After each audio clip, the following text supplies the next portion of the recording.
नमस्कार, मैं दयानंद DN आज आप लोग को विद्यार्थी लर्निंग हब पे स्वागत करता हूं।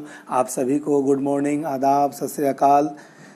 प्यारे साथियों, अब मैं आज से परीक्षा वाणी पुस्तक की हिस्ट्री का जो वीडियो मैंने बताया था कि आप लोग को पूर्णावलोकन के तहत मैं परीक्षा वाणी पुस्तक के जो 29 सालों का अध्ययन क्या हुआ, जो पूछा हुआ क्वेश्चन है, उसका हल वन लाइनर के रूप में करने जा रहा हूँ, जो कि आगामी परीक्षाओं के लिए काफ़ी उपयोगी होगी। तो इसके तहत मैं आज परीक्षा वाणी, जो कि बहुत ही लाजवाब पुस्तक है पूर्णावलोकन रिवीजन के पॉइंट ऑफ व्यू से, तो आइए चलते हैं, देखते हैं। ये GS वन लाइनर है जो कि बौद्धिक प्रकाशन की अभिनव प्रस्तुति है। तो चलिए देखते हैं और शुरुआत करते हैं अभी हम लोग, ठीक है। इसके तहत आज हम भारत का इतिहास एवं राष्ट्रीय आंदोलन को देखते हैं। प्राचीन इतिहास, एंशिएंट हिस्ट्री, मेडाइवल हिस्ट्री और मॉडर्न हिस्ट्री के तहत, लेकिन आज हम लोग शुरुआत करने जा रहे हैं प्राचीन इतिहास से।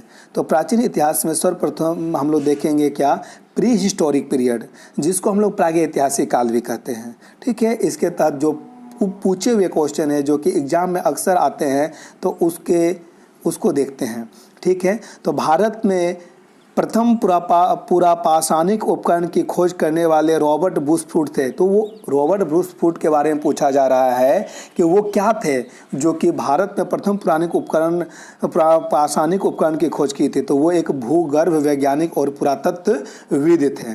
कोल्डिहवा, लहुरादेव, मेहरगढ़ और टोकवा में से कृषि के प्राचीनतम साक्ष्य प्राप्त हुए हैं। कहाँ से?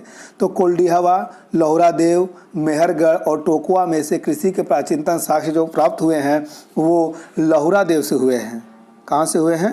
तो लहुरादेव कबीर नगर से हुए, लहुरादेव कबीर नगर से हुए हैं, ठीक है। और ब्रह्मगिरी, एक मिनट, ब्रह्मगिरी, बुर्जहोम, कुलडीहवा और मेहरगढ़ में वह स्थान जहाँ से कृषि के प्राचीनतम साक्ष्य मिले हैं। तो मेहरगढ़ से कितने ईस्वी मिले हैं? 7000 ईसा पूर्व बलूचिस्तान से प्राप्त किया गया है, जो अभी वर्तमान में पाकिस्तान में पड़ता है। खाद्यान्नों की कृषि सर्वप्रथम प्रारंभ हुई थी। कब हुई थी? तो नवपाषाण काल में, यानी कि खाद्यान्नों की कृषि कब हुई थी? तो नवपाषाण काल में। किस स्थल से मानव कंकाल के साथ कुत्ते के कंकाल की शवादांश भी प्राप्त हुए हैं? तो बुर्जहोम। ये बुर्जहोम कहाँ पे है? तो बुर्जहोम आपका मांडा जिला में है, बुर्जहोम, ठीक है। आइए देखते हैं आगे के प्रश्न को। उत्खनित प्रमाणों के अनुसार आखेट एवं पशुपालन का प्रारंभ हुआ था मध्यपाषाण काल में। भारत में मानव का सर्वप्रथम साक्ष्य कहाँ से मिला है? नर्मदा घाटी से। उस स्थल का नाम बताइए जो प्राचीन जीवन के प्रमाण मिले हैं। तो मेहरगढ़ से मिले हैं, प्राचीन जीवन के प्रमाण मेहरगढ़ से मिले हैं, ठीक है।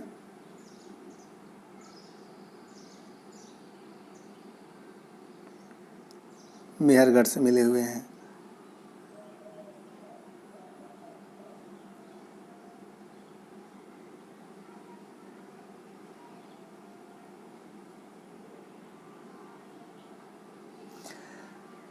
गैरिक मृदभांड OCP का नामकरण कहाँ पे हुआ है? तो हस्तिनापुर में हुआ है। OCP का नामकरण हस्तिनापुर में। भारतीय पुरातत्व सर्वेक्षण के प्रथम महानिदेशक कौन थे? तो जॉन मार्शल थे। भारतीय पुरातत्व सर्वेक्षण एक संलग्न संगठन है। किसके संलग्न संगठन, यानी कि किसके संगठन के अंतर्गत आता है? तो संस्कृति मंत्रालय के अंतर्गत आता है। कौन सा? तो भारतीय पुरातत्व सर्वेक्षण, ठीक है। भारतीय पुरातत्व सर्वेक्षण के वर्तमान महानिदेशक कौन है? अब वर्तमान अभी की बात हो रही है, शायद मुझे मालूम जहाँ तक है कि अभी श्रीमती उषा शर्मा ही है। इंदिरा गांधी राष्ट्रीय मानव संग्रहालय स्थित है भोपाल में। धौलावीरा स्थित है गुजरात में। द्वीप शव संस्कार डबल बरियल का प्रमाण कहाँ से मिलता है? तो लोथल, जो कि आपका गुजरात में पड़ता है, और कालीबंगा, जो कि आपका राजस्थान में पड़ता है, ठीक है। दधेरी एक प्रवर्ती हड़प्पीय पुरा स्थल कहाँ है? पंजाब में है। ताम्रपाषाण काल में महाराष्ट्र के लोग मृतकों को घर के फर्श के नीचे किस तरह दफनाते थे? उत्तर से दक्षिण दिशा की ओर दफनाते थे। भारतीय पुरातत्व का जनक किसे कहा जाता है? तो भारतीय पुरातत्व का जनक जो है अलेक्जेंडर कनिंघम को कहा जाता है। किस भूगर्भ वैज्ञानिक एवं पुरातत्वविद को भारतीय भारतीय प्रागैतिहासिक इतिहास के पिता रॉबर्ट ब्रूसफुट को कहा जाता है। बृहद पाषाण या मेगालिथिक स्मारकों की पहचान की गई है। किससे की गई है? तो मृतकों को दफनाने वाले स्थान के रूप में की गई है। मृतकों को दफनाने वाले स्थान के रूप में किसकी पहचान की गई है? बृहद पाषाण या मेगालिथिक की पहचान की गई है। बृहद पाषाण या मेगालिथिक की पहचान की गई है। मानव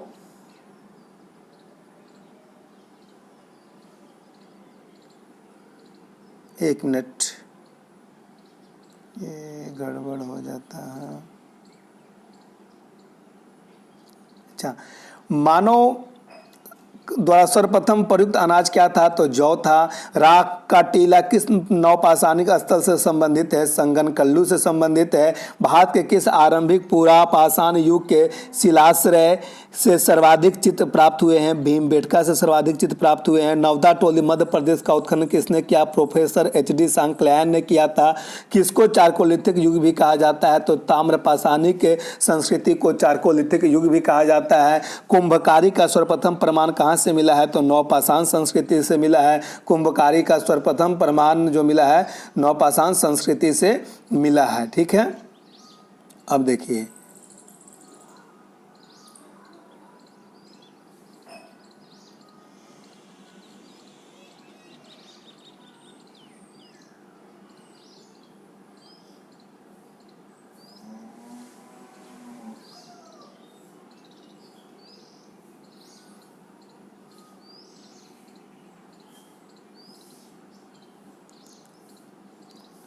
तो मानव द्वारा सर्वप्रथम प्रयोग में लाई जाने वाली धातु क्या थी? तांबा थी। ठीक है, इतिहास के पिता की उपाधि किसे दी जाती है? हेरोडोटस को। विंध्य क्षेत्र के शिलाश्रय का सर्वाधिक प्रमाण मिलता है लेखैया से। गर्ता आवास गड्ढों वाले घर का साक्ष्य बुर्जुम जम्मू कश्मीर से मिलता है। कोपेनहेगन संग्रहालय, ये बहुत इंपॉर्टेंट है। कोपेनहेगन संग्रहालय के सामग्री से पाषाण, कांस्य और लोह युग का त्रियुगीय विभाजन किया है। किसने किया है? तो क्रिश्चियन गर्नेसन थॉमस ने। हड्डी से निर्मित आभूषण भारत में मध्य पाषाण संस्कृति काल के संदर्भ में प्राप्त हुए। कहाँ से? महदहा, सराय, नाहर, दमदमा तीनों क्षेत्र से। और ये सब कहाँ से है? तीनों क्षेत्र जो है उत्तर प्रदेश के प्रतापगढ़ जिले में स्थित है। एक ही कब्र से 3 मानव कंकाल मिले हैं। कहाँ से? तो दमदमा से एक ही कब्र से 3 मानव कंकाल मिले हैं। ठीक है, तो इस तरह से आज हम लोग ऐतिहासिक संदर्भ में प्राचीन इतिहास के अंतर्गत प्रागैतिहासिक काल का अध्ययन किए। और आगे जो अगला वीडियो होगा वो आपका हड़प्पा संस्कृति से होगा, जो कंप्लीट हड़प्पा संस्कृति को किया जाएगा।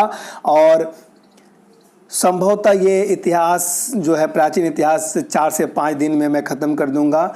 आगे देखने के लिए और हमसे जुड़े रहने के लिए हमारे चैनल विद्यार्थी लर्निंग हब को लाइक कीजिए, सब्सक्राइब कीजिए और कमेंट करना ना भूलें। ठीक है, धन्यवाद।